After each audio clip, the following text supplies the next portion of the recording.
This is Bronwyn from City Farmer TV, and we are baking today Kale-Carrot Muffins. So we start first by harvesting some of the kale, breaking it off at the base of the stem.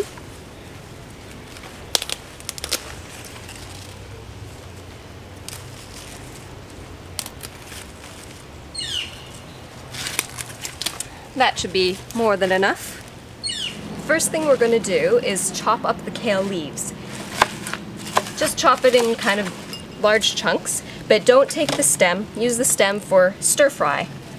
And you'll want to measure about a cup of the kale leaves packed in, and I'm going to put it in a pot of a steamer, and steam it up so that it should come out like this at the end.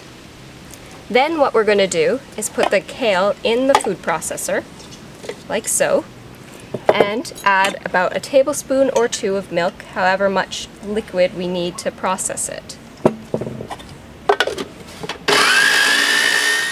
When you finish pureeing, the puree should look somewhat like that, or it could be pureed a little bit finer, but you don't have to worry about completely mashing it up.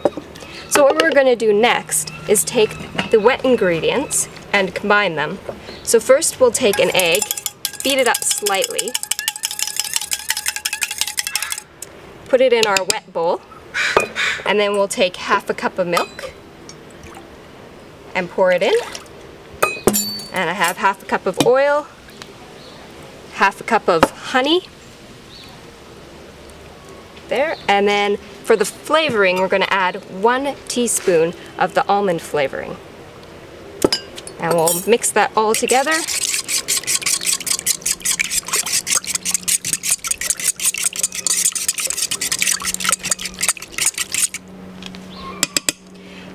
Then we will add our carrot, half a cup of shredded carrot, and our kale.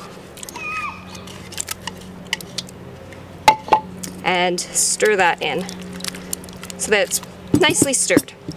Then we're going to move over to the dry ingredients. And our dry ingredients includes 1.5 cups of whole wheat flour, half a cup of raisins,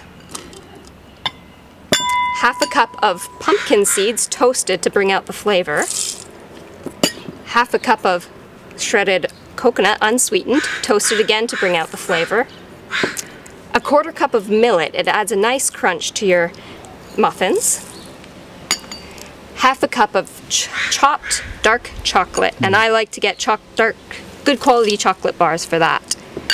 And then you have half a teaspoon of nutmeg, I like mine freshly ground. And then we'll have a teaspoon of baking soda,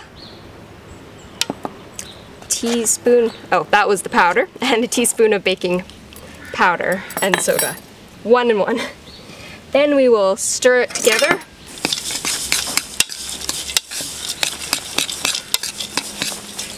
And then we mix the dry into the wet, stirring just until moistened.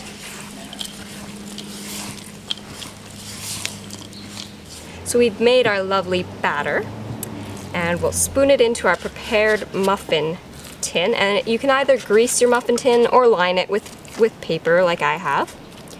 And you fill your cups about that full, and then you bake it for 18 to 20 minutes at 350 degrees or until a toothpick inserted comes out clean. And then we have our lovely final product, which is the Kale-Carrot Muffin, which I find very delicious.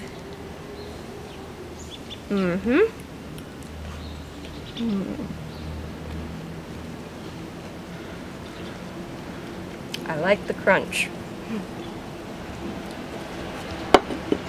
So I came up with this recipe last summer when I was working on an organic farm on Salt Spring Island, and at that time of year there wasn't much in the garden but kale, and I ate a lot of kale, so I thought, why don't I get creative with kale, and I wonder what you can do with it, something that I've never seen in a recipe. So I thought, why not try Kale-Carrot Muffins, and they worked out pretty nicely.